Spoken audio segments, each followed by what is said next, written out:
Hello दोस्तों, कैसे हैं आप लोग। तो हम लोग आज एक बार फिर से नए टॉपिक के साथ शुरुआत करते हैं। थर्मोमेट्रिक प्रॉपर्टी डिफिनीशन ही है। इसके पहले हम लोगों ने देखा था कि जीरो तलाब थर्मोडायनेमिक्स हमने पढ़ा, जिसमें हम लोगों ने उसमें देखा कि कंसेप्ट हमारा क्या निकल के आया। Concept of temperature is arises from zero तलाब थर्मोडायनेमिक्स। मतलब कि जीरो तलाब जब हम लोगों ने एक्सप्लेन किया, पढ़ा, तो हम लोगों ने देखा कि वहां से जो हमारा कंसेप्ट निकल के आ रहा है वो क्या निकल के आ रहा है, टेम्परेचर का। ठीक है, अब उस टेम्परेचर को मेजर कैसे करेंगे, किसी न किसी इंस्ट्रूमेंट की जरूरत पड़ेगी। तो वो जो इंस्ट्रूमेंट है वो क्या है, थर्मोमीटर। अब थर्मोमीटर से हम लोगों ने टेम्परेचर मेजरमेंट किया और एग्जाम्पल हम लोगों ने लिया था ह्यूमन बॉडी का टेम्परेचर अगर मेजरमेंट किया जाए किसके द्वारा, थर्मोमीटर के द्वारा। तो उसमें अब क्या कहा जाएगा कि थर्मोमेट्रिक प्रॉपर्टी क्या है। सबसे पहले हम लोग देखते हैं कि थर्मोमेट्रिक प्रॉपर्टी होती क्या है। ठीक है, तो डिफिनीशन लिख लीजिए। The property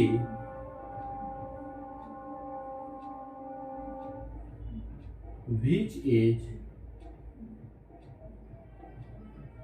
used to measure the property which is used to measures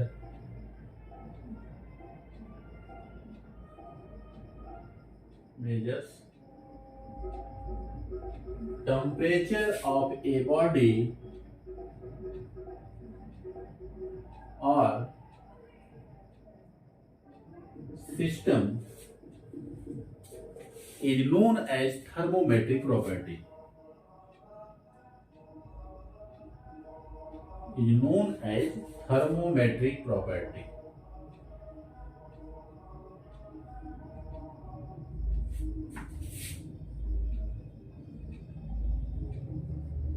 very important question आ चुका है।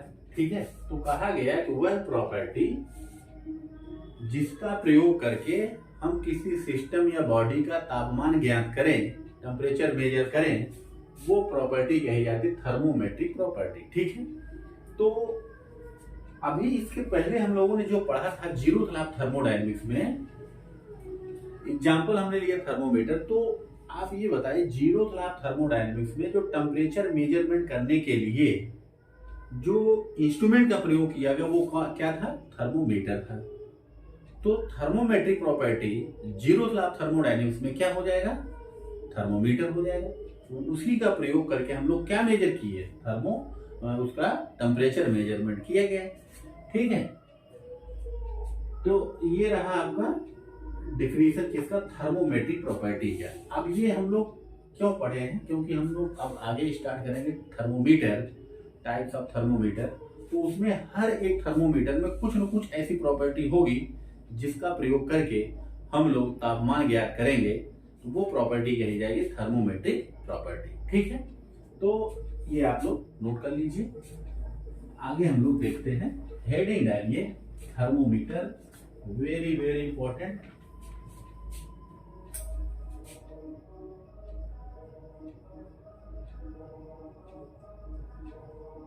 थर्मोमीटर। ठीक है, अब ये इसकी डिफिनीशन क्या लिखेंगे, क्या है, ये एक इंस्ट्रूमेंट है, उपकरण है जिसका प्रयोग करके हम लोग किसी बॉडी, किसी सिस्टम का तापमान ज्ञात करते हैं। ठीक है, it is an instrument, it is instrument which is used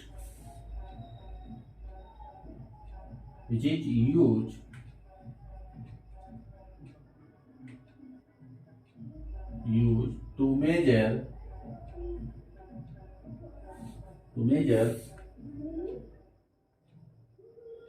temperature of a body or system। ठीक है, किसी सिस्टम या बॉडी की तापमान को ज्ञात करने के लिए जिस इंस्ट्रूमेंट का प्रयोग किया जाता है वो थर्मोमीटर कहलाता है। ठीक है, अब ये थर्मोमीटर कई प्रकार के होते हैं, हेडिंग डालिए टाइप्स ऑफ थर्मोमीटर। ठीक है, ठीक। Types of thermometer.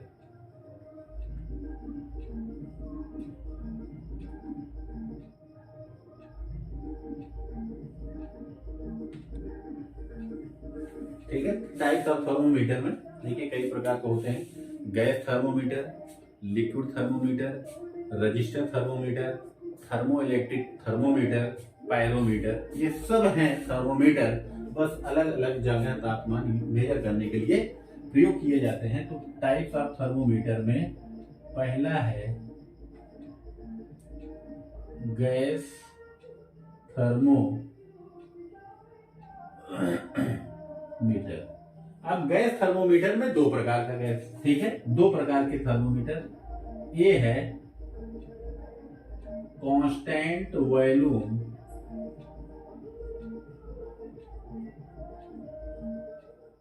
Gas thermometer,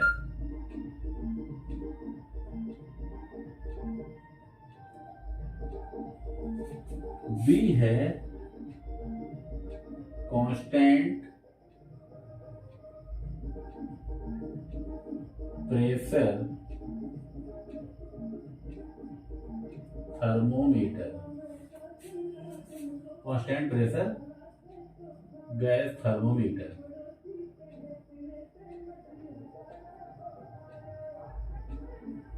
ठीक, दूसरा है लिक्विड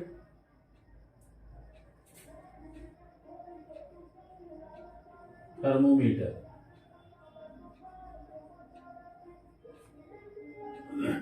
तीसरा है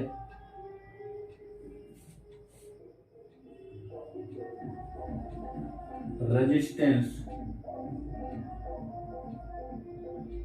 थर्मोमीटर।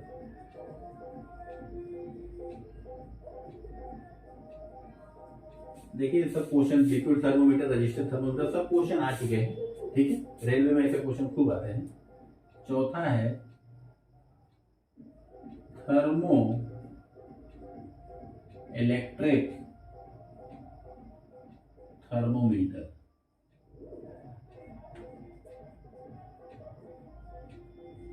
वेरी वेरी इंपॉर्टेंट, जिसको हम लोग ये थर्मोमीटर बेस्ड है, आधारित है सीबेक इफेक्ट के ऊपर। ठीक है, ये इंपॉर्टेंट है। पांचवा है पायरोमीटर, यह भी एक इंस्ट्रूमेंट है वेरी हाई टेम्परेचर मेजरमेंट करने के लिए। जो थर्मोमीटर है उसका नाम है पायरोमीटर। ठीक है, तो ये हम लोगों ने 5 प्रकार के थर्मोमीटर लिखे। अब इसको हम लोग एक एक करके पढ़ते हैं। तो ये एक ही अगर लेक्चर में पढ़ेंगे तो ये लगभग 1.5-2 घंटे का वीडियो हो जाएगा।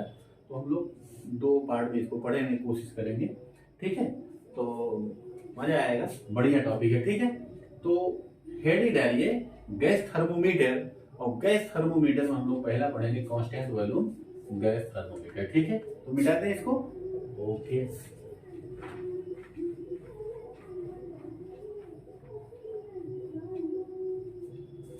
कांस्टेंट वॉल्यूम हेडिंग है गैस थर्मोमीटर। ठीक है, दिक्कत हो रहा हो तो लिख लीजिए।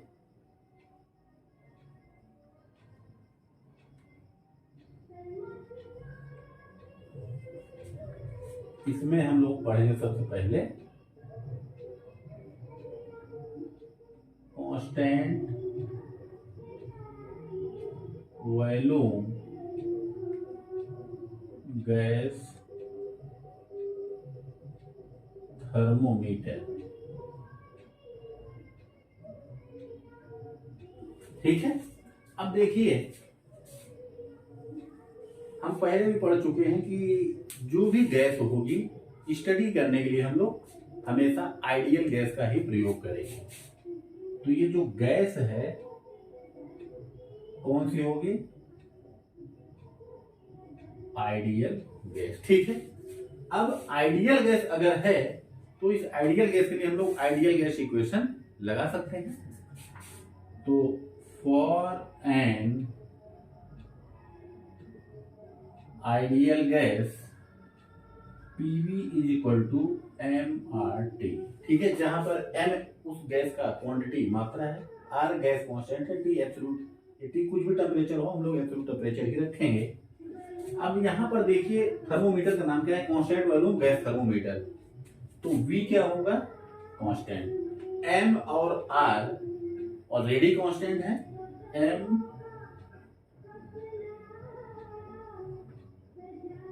M एंड R भी क्या है, कांस्टेंट है। तो ये समीकरण में बचेगा क्या, P डायरेक्टली प्रोपोर्शनल हो जाएगा किसके, T के। ठीक है, और यहां से या ये कहें कि T डायरेक्टली प्रोपोर्शनल हो जाएगा P के। अगर T, यहां से आप बताइए T किसके ऊपर निर्भर कर रहा है, प्रेशर के। तो T is a function of pressure. कुल मिलाकर के जो टेम्परेचर है वो किसका फंक्शन आ रहा है यहाँ पर, प्रेशर का। ठीक है, आप यहां से नोट कर लिए होंगे। उधर दिखाई दे रहा है कि नहीं दिखाई दे रहा है, नहीं दिखाई दे रहा। तो यहां देखिए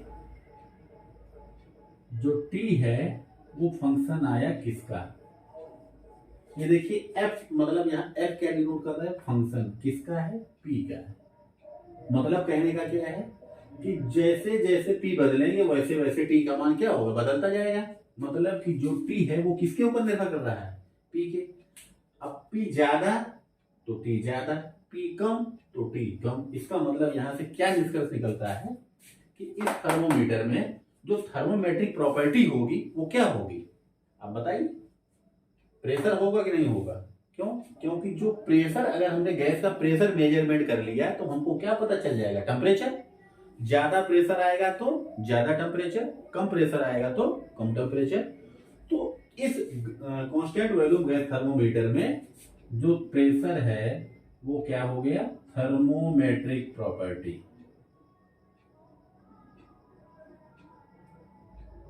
थर्मोमेट्रिक। तो क्वेश्चन आ सकता है कि कांस्टेंट वॉल्यूम गैस थर्मोमीटर में थर्मोमेट्रिक प्रॉपर्टी क्या होगी, तो आपका आंसर क्या होगा, pressure. Thermometric property is pressure. ठीक है, ये रहा आपका कंक्लूजन गैस थर्मोमीटर के पहले पार्ट का, जो है कांस्टेंट वॉल्यूम गैस थर्मोमीटर। ठीक है, नेक्स्ट है बी पार्ट था हमारा, कांस्टेंट प्रेशर गैस थर्मोमीटर। ठीक है, ये समझ में आ गया। ओके, कांस्टेंट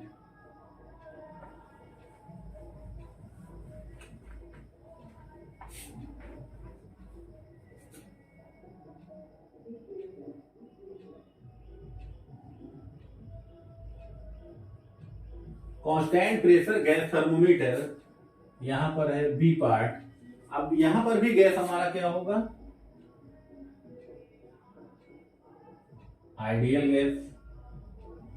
फिर से for an ideal gas PV is equal to MRT। अब यहां पर प्रेशर कांस्टेंट है तो P कांस्टेंट, M और R भी क्या है, कांस्टेंट। तो यहां से V डायरेक्टली प्रोपोर्शनल T के, या ये कहें कि T डायरेक्टली प्रोपोर्शनल V, मतलब T समानुपाती है किसके, V के। अगर इसको इधर देखा जाए तो T प्रोपोर्शनल V के, तो T फंक्शन होगा किसका, V का। मतलब कहने का है कि जैसे जैसे वॉल्यूम बदलेगा वैसे वैसे तापमान बदलेगा। तो इस केस में थर्मोमेट्रिक प्रॉपर्टी क्या हो जाएगी, वॉल्यूम थर्मोमेट्रिक प्रॉपर्टी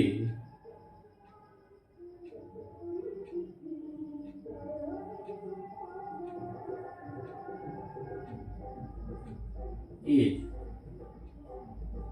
वॉल्यूम। किस केस में, कांस्टेंट प्रेशर गैस थर्मोमीटर में थर्मोमेट्रिक प्रॉपर्टी जो होगा वो वॉल्यूम होगा। ठीक है, तो ये रहा गैस थर्मोमीटर। पहला पार्ट हम लोगों ने पढ़ लिया, जो पहला टाइप था थर्मोमीटर का वो क्या था, गैस थर्मोमीटर। तो उसको हम लोगों ने देख लिया है। नेक्स्ट हम लोग स्टार्ट करते हैं लिक्विड थर्मोमीटर। ठीक है, देखिए बेसिक चीजें एकदम आसान सी चीज है, परेशान होने की जरूरत नहीं है। अगर आपको दिक्कत हो तो आप उसको पूछ सकते हैं। ठीक है, तो नेक्स्ट हेडिंग डालिए आप, लिक्विड थर्मोमीटर।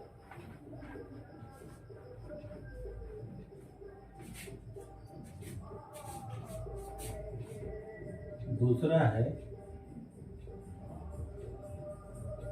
लिक्विड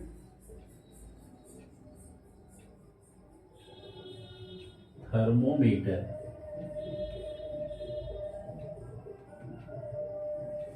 अब देखिए लिक्विड थर्मोमीटर जब हम लोग पढ़ेंगे यहाँ पर तो सबसे पहले हमको ये देखना होगा कि लिक्विड कौन सा लिया जाएगा। जो थर्मोमीटर होगा तो यहाँ पर देखते हैं हम लोग,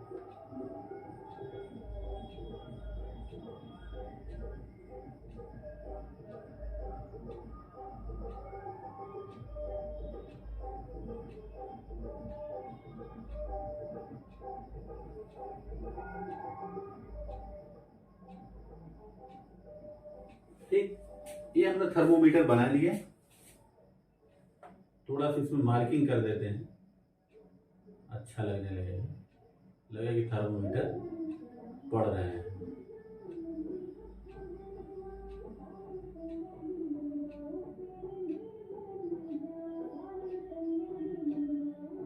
ठीक, ये मार्किंग कर दिया, ग्लास का थर्मोमीटर बना हुआ है।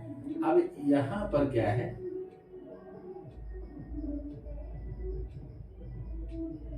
लिक्विड भरा है। ठीक, अब इस लिक्विड के बारे में थोड़ा जानने की कोशिश करते हैं। ये जो लिक्विड है वो क्या है, मरकरी। तो क्वेश्चन यही है कि मरकरी ही क्यों प्रयोग किया जाता है लिक्विड थर्मोमीटर में। ठीक है, तो मरकरी का जो स्पेसिफिक हीट होता है किसी भी लिक्विड में लोवेस्ट स्पेसिफिक हीट होता है। अब इसका क्या मतलब, इट है लोवेस्ट स्पेसिफिक हीट। अच्छा, स्पेसिफिक हीट लोवेस्ट हो गई तो उससे फायदा क्या है। स्पेसिफिक हीट की डेफिनेशन क्या होती है, किसी बॉडी का कोई पदार्थ हो, 1 केजी पदार्थ हो, उसका तापमान 1 डिग्री तापमान बदलने के लिए जितने उष्मा की जरूरत पड़ती है, जितने हीट की जरूरत पड़ती है, वो उस पदार्थ का स्पेसिफिक हीट कहलाता है। तो आप बताइए 1 डिग्री तापमान इसका बदलना हो तो हम क्या कोशिश करेंगे, जल्दी से ही इसका हीट मतलब 1 डिग्री तापमान बदल जाएगी ना बदल जाए, बहुत देर में अगर बदलेगा तो रीडिंग जो होगा डिफ्लेक्शन, ये लिक्विड अगर इधर नहीं चलेगा तो रीडिंग क्या होगी, देर में आएगी। मतलब जितना कम स्पेसिफिक हीट होगा उतना जल्दी जल्दी इसका 1 डिग्री तापमान क्या होगा, बढ़ता जाएगा। तो कहने का मतलब यह है इसका स्पेसिफिक हीट लो होता है। It has high thermal conductivity.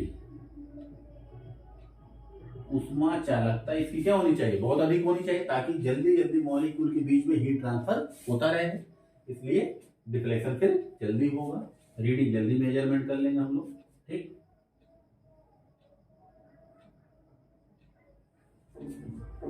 High cohesive force between molecules.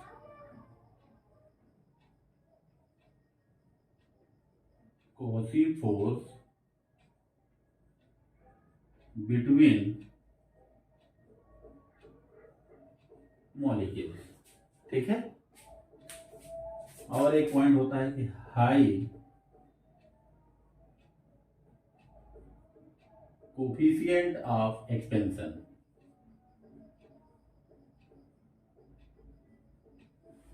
अच्छा, high cohesive force between molecules का मतलब क्या हुआ, अगर कोहेसिव फोर्स अधिक होगा तो जो मॉलिक्यूल होंगे एक दूसरे के पास पास होंगे।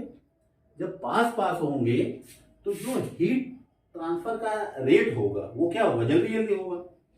तो हमको जो रीडिंग मिलेगी वो जल्दी मिलेगी। तो ये 3-4 प्रॉपर्टी की वजह से हम लोग मरकरी का ही प्रयोग करते हैं, किसमें, लिक्विड थर्मोमीटर में। ठीक है, अब इसको नोट कर लीजिए, मिटा दे, फिर हम इस थर्मोमीटर के बारे में पढ़ते हैं। ठीक है, अब देखिए हमने कहा मान लिया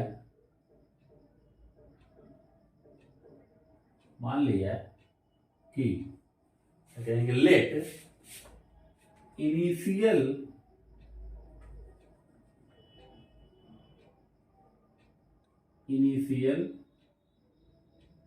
length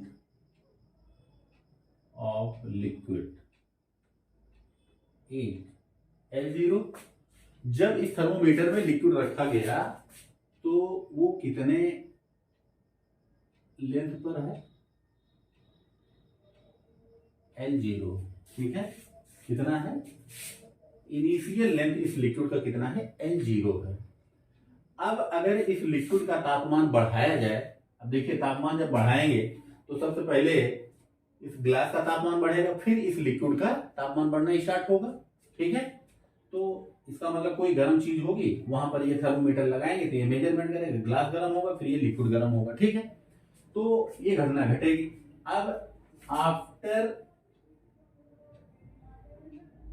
after increasing temperature by T degree centigrade, after increasing temperature by T degree centigrade, तो इसकी लेंथ भी क्या हो जाएगी, बढ़ जाएगी। क्योंकि जैसे जैसे हीट मिलेगा तो मॉलिक्यूल क्या होंगे, दूर दूर जाएंगे। जब दूर दूर जाएंगे तो उसकी लंबाई बढ़ जाएगी। तो मान लेते हैं कि लिक्विड ये यहां पर आ गया होगा और T डिग्री तापमान पर जो लंबाई है लिक्विड की वो क्या हो गई, LT हो गई। तो ये कुछ इधर लिक्विड आ चुके होंगे। ठीक है, कितनी लंबाई हो गई। ठीक, तो अब T डिग्री तापमान पर जो लिक्विड की लेंथ है LT equal to L0 plus L0 alpha into T। ठीक है, ये फार्मूला आता है। L0 कॉमन ले लेंगे, 1 plus alpha into T।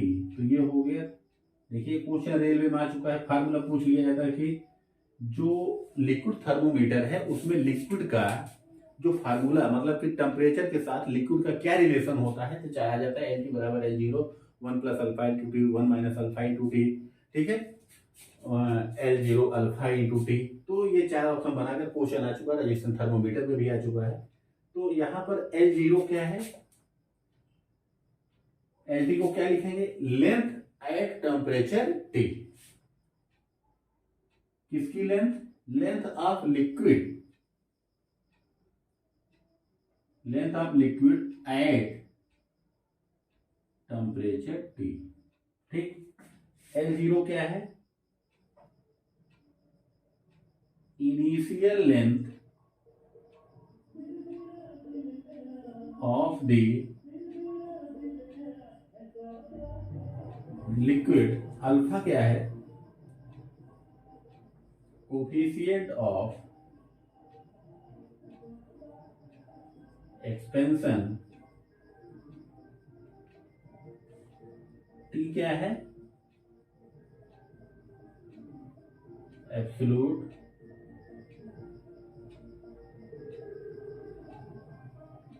Temperature. ठीक है, ये जो क्वांटिटी थी सब हमने लिख ली है, आप इसको लिख लीजिएगा, नोट बनाते चलिएगा। ठीक, तो ये हो गया आपका फार्मूला। अब यहां पर जो डिफ्लेक्शन हो रहा है, या ये कहिए कि लिक्विड में जो हीट ट्रांसफर हो रहा है वो किन किन तरीकों से हो रहा होगा, मतलब कि मोड ऑफ हीट ट्रांसफर, किस कौन कौन से इसमें प्रोसेस है, कौन कौन से विधि से हीट ट्रांसफर हो रहा होगा। तो इतना नोट कर लिए आप लोग। ओके,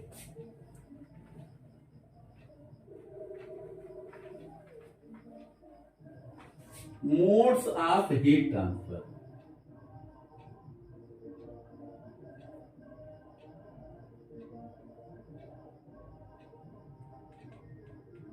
किसमें, लिक्विड थर्मोमीटर में। तो दो तरीके से हीट ट्रांसफर होता है, पहला है कंडक्शन और दूसरा है कन्वेक्शन। कंडक्शन संचालन कैसे है, कन्वेक्शन जो होता है संवहन, तो उसको जानने की जरूरत नहीं। कंडक्शन में क्या होता है, नो मूवमेंट ऑफ पार्टिकल्स या electron, no movement of particle. जो मटेरियल के जो पार्टिकल हैं वो मूवमेंट नहीं करते हैं, वो अपनी जगह ही रहेंगे, लेकिन हीट ट्रांसफर होता है। Heat transfer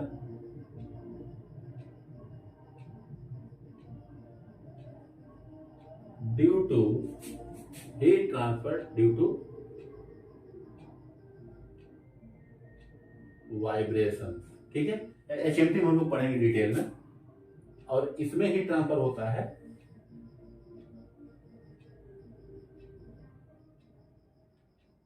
heat transfer by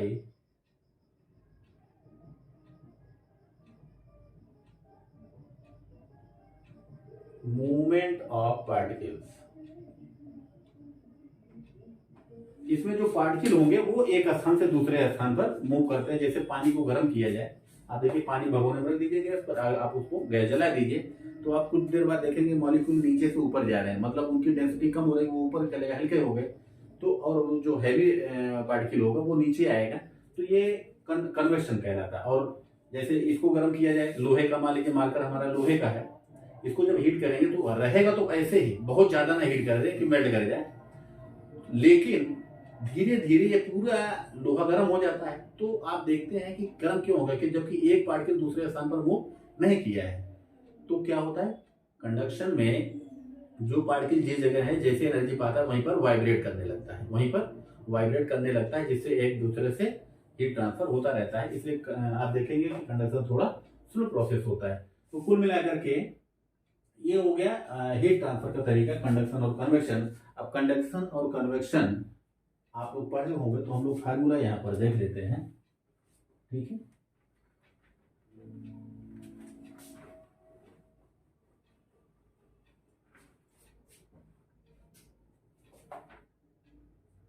तो अब आप एक चीज यहाँ पर आपने देखा, लोग क्या निकाल रहे हैं, कंडक्शन।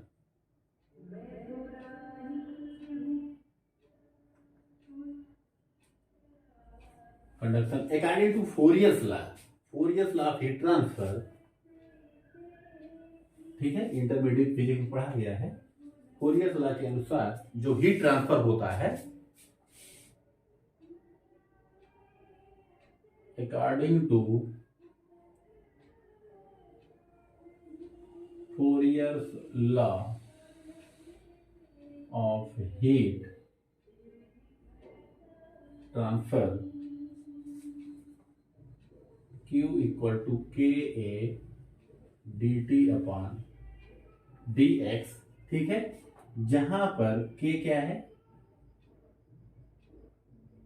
थर्मल कंडक्टिविटी, उष्मा चालकता। ए क्या है, cross sectional area.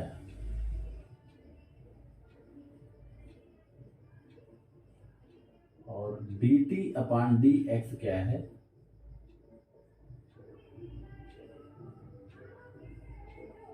Temperature gradient. ठीक है, टेम्परेचर ग्रेडियंट। अब टेम्परेचर ग्रेडियंट की यूनिट क्या होगी, क्वेश्चन आ चुका एग्जाम में कि temperature unit of temperature gradient, ताप प्रवणता की यूनिट क्या होगी। तो आप बताइए, ऊपर टेम्परेचर, नीचे डी एक्स मतलब चेंज इन लेंथ मीटर, तो सेंटीग्रेड पर मीटर या केल्विन पर मीटर। तो ये रहा फार्मूला। अब इसमें के की यूनिट क्या होगी, जो एरिया होगा वो तो मीटर स्क्वायर होगा। ठीक है, के जो होगा एरिया का यूनिट क्या होगा, मीटर स्क्वायर। और D T upon D S की यूनिट क्या हो जाएगी, आप लोग लिखिए इसको, सेंटीग्रेड पर मीटर।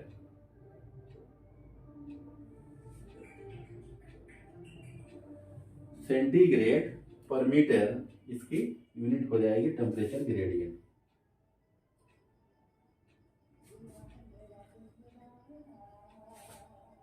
ठीक है, सेंटीग्रेड पर मीटर या केल्विन पर मीटर, ये हो जाएगा। एरिया का यूनिट मीटर स्क्वायर। अब हमको निकालना है कि इसकी यूनिट क्या होगी। ठीक है, और क्यू क्या है, क्यू यहां क्यू लिख लीजिएगा, heat transfer per unit time. मतलब हीट की यूनिट क्या होती है, जूल पर यूनिट टाइम, जूल पर सेकंड, ये दे रखा है heat transfer per unit area पर यूनिट टाइम। ठीक है, ये इसके हमने जो जो क्वांटिटी जो टर्म यूज हो रहे हैं उसके बारे में हम लोगों ने पढ़ा। तो अब हम लोग यूनिट निकालेंगे किसका, थर्मल कंडक्टिविटी के। ठीक है, यूनिट ऑफ के जल्दी कर लेते हैं, कोई दिक्कत नहीं।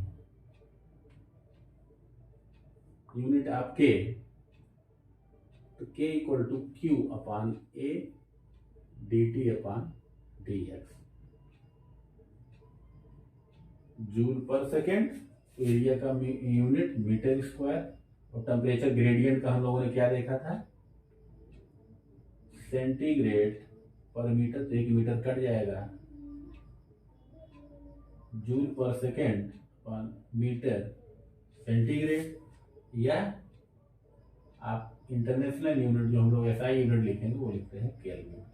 जूल पर सेकेंड को हम लोग क्या कहते हैं, वाट, तो आ गया यूनिट वाट पर मीटर केल्विन, तो के का यूनिट वाट पर मीटर केल्विन। ठीक, अब यहीं से आप इसका डायमेंशनल फार्मूला लिख सकते हैं।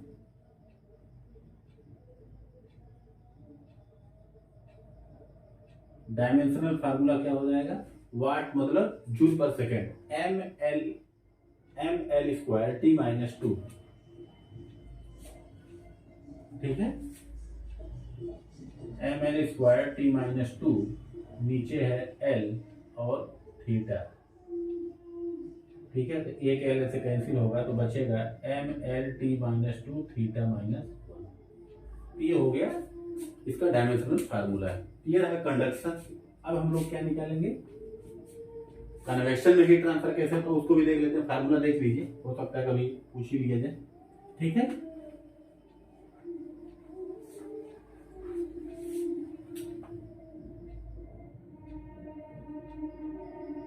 कन्वेक्शन संवहन, इसमें हीट ट्रांसफर Q बराबर एच ए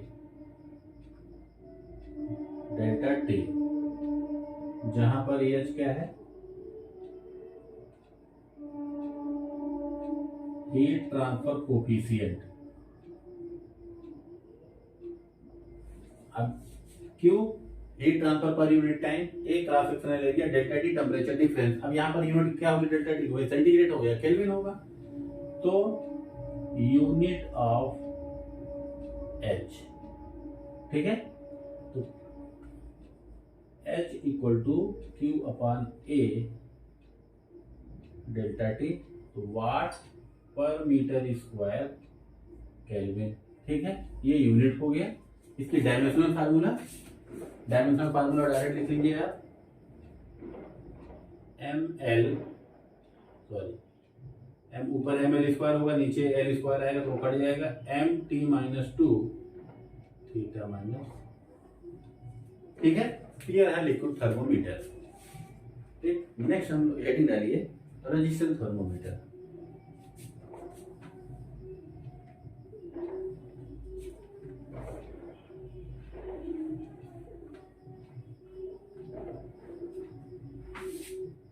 तो इसमें थर्मोमेट्रिक प्रॉपर्टी क्या होगी, फार्मूला हमारा आया था एल टी बराबर L0 1 plus alpha into T. तो ये तो L0 कॉन्स्टेंट रहेगा, ये चीज आपको मेजर करना है। मतलब टेम्परेचर कैसे मेजर करेंगे, जितना ज्यादा लेंथ उतना ज्यादा टेम्परेचर। तो इसमें थर्मोमेट्रिक प्रॉपर्टी क्या हो जाएगी, लिक्विड का लेंथ हो जाएगा। ठीक है, तो हेडिंग डालिए रेजिस्टेंस थर्मोमीटर।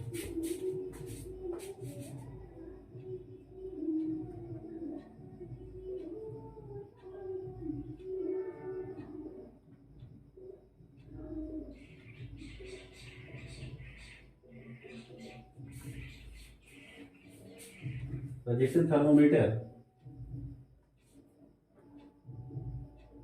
इसमें जो रेजिस्टेंस थर्मोमीटर में T डिग्री तापमान पर जो RT वैल्यू आती है, इसमें भी हम मान लीजिए हमने कहा एक वायर है जिसका रेजिस्टेंस R0 है। अब उसका तापमान बढ़ा दिया जाए तो RT बढ़ जाएगा, रेजिस्टेंस बढ़ जाता है। RT बराबर R0 1 plus alpha into T, ये आता है फार्मूला रेजिस्टेंस के लिए, सब एग्जाम में आ चुका है। R0 इनिशियल लेंथ, अल्फा क्या है कोफिशिएंट ऑफ एक्सपेंशन, T क्या है टेम्परेचर, और RT क्या है रेजिस्टेंस है टेम्परेचर T। ठीक है, अब यहां पर देखिए तो इसमें हम लोग जो है थर्मोमेट्रिक प्रॉपर्टी निकालना है कि रजिस्टेंस थर्मोमीटर में थर्मोमेट्रिक प्रॉपर्टी क्या होती है। ठीक है,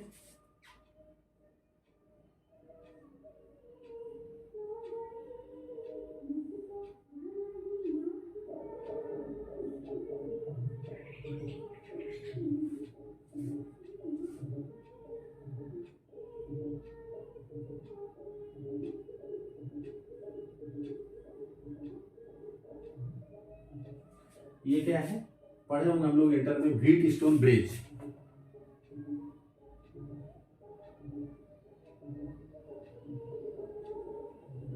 व्हीट स्टोन ब्रिज है, इसमें जो ये PQRS क्या है, ये रेजिस्टेंस है। तो रिलेशन क्या आता है P/Q = R/S। ठीक है, तो रेजिस्टेंस थर्मोमीटर में आप ये बताइए कि थर्मोमेट्रिक प्रॉपर्टी क्या होगी। जो भी पदार्थ होगा उसका हमको क्या नापना होगा, रेजिस्टेंस नापना होगा। अब रेजिस्टेंस अगर हम लोग पता कर लिए तो क्या पता चल जाएगा हमको, तापमान पता चल जाएगा। मतलब कि रेजिस्टेंस थर्मोमीटर में जो थर्मोमेट्रिक प्रॉपर्टी होगी वो क्या होगा, रेजिस्टेंस। तो यहां लिख लेते हैं रेजिस्टेंस प्ले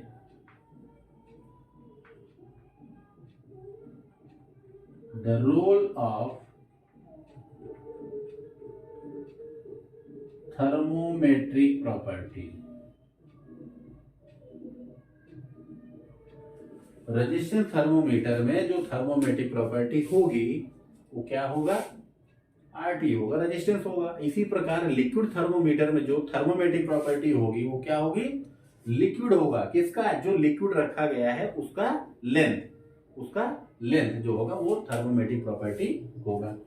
तो हम लोगों ने यहाँ पर पढ़ा 3 thermometer, gas thermometer, liquid thermometer और रेजिस्टेंस थर्मोमीटर। ठीक है, देखिए ये चीज आप जानते थे, सबसे ज्यादा क्वेश्चन यही पूछा गया है कि ये जो रेजिस्टेंस थर्मोमीटर में T इनिशियल कुछ रहा होगा तापमान, या T डिग्री बढ़ा दिया जाए तो उसका रेजिस्टेंस का फार्मूला कितना आता है।